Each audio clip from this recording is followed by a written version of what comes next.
اللہ تبارک و تعالی نے قرآن مجید میں نبی رحمت علیہ الصلاۃ والسلام سے فرمایا ہے کہ اے محبوب علیہ السلام، بے شک ہم نے آپ کو خیر کثیر عطا فرمائی ہے۔ انا اعطیناک الکوثر، محبوب ہم نے آپ کو خیر کثیر دے دی۔ اب آپ اس کے جواب میں یہ کریں کہ فصل لربک، اپنے رب کے لیے نماز پڑھیں، وانحر اور قربانی کریں، نماز پڑھیں اور قربانی کریں۔ ان شانئک ھو الابتر، آپ کا جو دشمن ہے وہ بے نام و نشان رہے گا، آپ کا دشمن۔ قربانی شعار اسلام میں سے ہے، قربانی اللہ کو بڑی محبوب ہے۔ نبی رحمت علیہ السلام نے فرمایا 10 ذی الحج کو جو عمل اللہ کو سب سے زیادہ پسند ہے، ظاہر ہے 10 ذی الحج کو لوگ نماز بھی پڑھتے ہیں عید کی، اور فجر کی نماز بھی پڑھتے ہیں، ذکر بھی کرتے ہیں، عبادت بھی کرتے ہیں، بہت سارے کام کرتے ہیں، لیکن حضور علیہ السلام فرماتے ہیں کہ اللہ کو 10 ذی الحج کو جو کام سب سے زیادہ پسند ہے وہ خون بہانا ہے، جانور کو ذبح کرنا ہے۔ نبی پاک صلی اللہ علیہ وسلم نے اپنے غلاموں کی دلچسپی پیدا فرمائی ہے قربانی کے ساتھ، شوق اور ذوق کا ذکر فرمایا ہے۔ کچھ کام ایسے ہوتے ہیں جو کسی کی غیر موجودگی میں بھی ہو جاتے ہیں، لیکن نبی پاک صلی اللہ تعالیٰ علیہ وسلم نے حضرت فاطمہ الزہرا رضی اللہ تعالیٰ عنہ سے فرمایا کہ فاطمہ ادھر آؤ، یہاں میرے پاس کھڑی ہو جاؤ۔ یا رسول اللہ کیا ہونے لگا ہے؟ فرمایا میں تمہارے قربانی کے جانور کو ذبح کرنے لگا ہوں۔ قریب کھڑا کر کے حضرت فاطمہ کو حضور نے ذبح فرمایا۔ میں اکثر یہ بات آپ احباب سے عرض کرتا رہتا ہوں کہ نبی کریم علیہ السلام کے کاشانہ نور پہ 2 3 مہینے تک کھانا نہیں پکتا تھا، لیکن قربانیاں اللہ کے رسول ہر سال 2 دیا کرتے تھے۔ کھانا 2 مہینے نہیں پکا اور قربانیاں 2، اور 2 قربانیاں دے کے حضور فرماتے ایک میری طرف سے ہے، ایک میری امت کی طرف سے ہے۔ مولا کائنات شیر خدا حضرت علی المرتضیٰ رضی اللہ تعالیٰ عنہ، گھر میں فقر رہتا تھا۔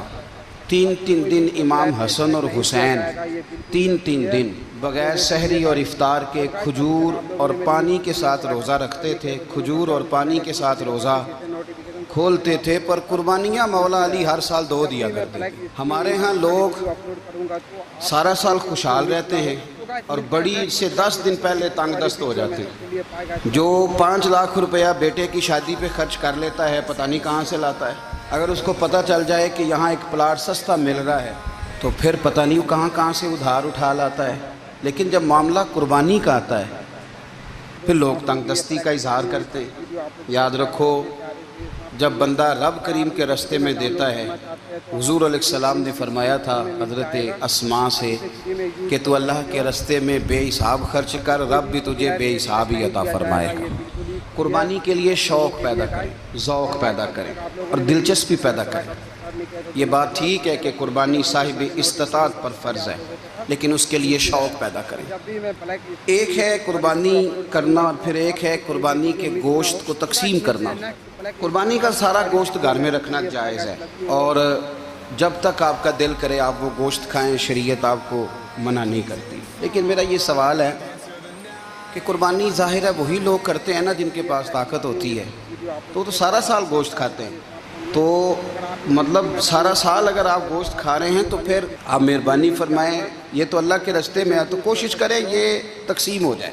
کچھ لوگ شاپر لے کے گوشت لینے آ جاتے ہیں، ان تک میرا یہ پیغام ضرور پہنچائیں کہ ان کے لیے سوال کرنا جائز ہی نہیں۔ شریعت یہ کہتی ہے کہ جس کے گھر میں ایک وقت کا کھانا موجود ہو، صبح کا اس کے گھر میں کھانا موجود ہے ایک ٹائم کا، اس بندے کے لیے کسی کے سامنے ہاتھ پھیلانا جائز۔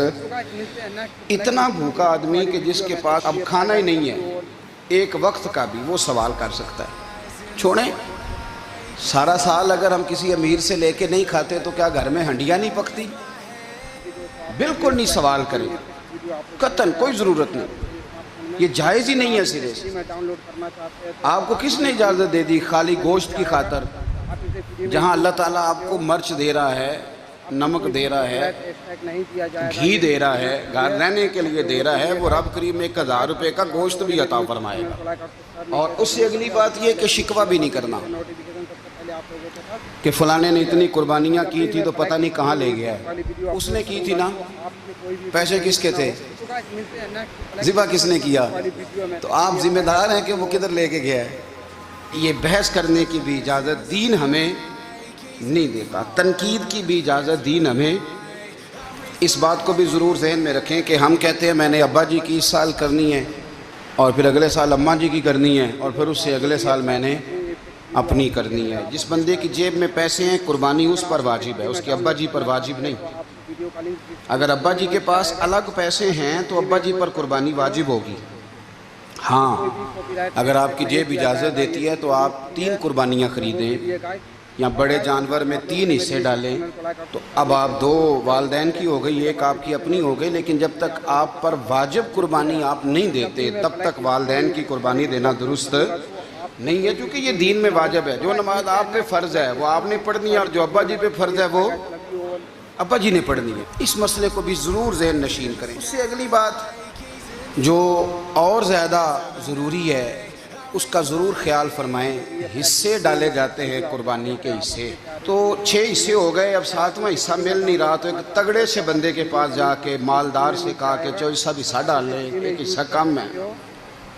چودھری صاحب کہنے لگے کہ میں نے تو پہلے بھی 4 بکرے لیے ہوئے ہیں, تو چلو اگر تم کہتے ہو تو چلو بڑا گوشت آ جائے گا, تکے ہی بنا لیں گے, چلو بڑا گوشت بھی 10 کلو آ جائے گا, تو کباب کے لیے رکھ لیں گے, چلو رکھ لو حصہ. اب 6 بندوں کی نیت قربانی کی, 7ویں کی گوشت کی, اس کی نیت قربانی کی, پچھلے 6 کی بھی قربانی نہیں ہوگی, وہ بھی گئے کام سے. آپ اس بات کو سمجھیں کہ قربانی کا مطلب یہ ہے کہ خالص اللہ کی رضا کے لیے مخصوص وقت میں مخصوص جانور ذبح کرنا. اس لیے یہ ضرور توجہ کریں اس بات پر کہ ہم کئی لوگوں کو فورس کر کے شامل کر لیتے ہیں. بندہ مالدار ہوتا ہے, وہ بھی کہتا ہے چلو ٹھیک ہے کوئی حرج نہیں, لیکن وہ نامینیٹ کرے گا. اگر اس نے اپنی قربانی رکھ لیا تو پھر وہ بتائے گا یہ قربانی کس کی ہے, والدین کی ہے, کس کی ہے.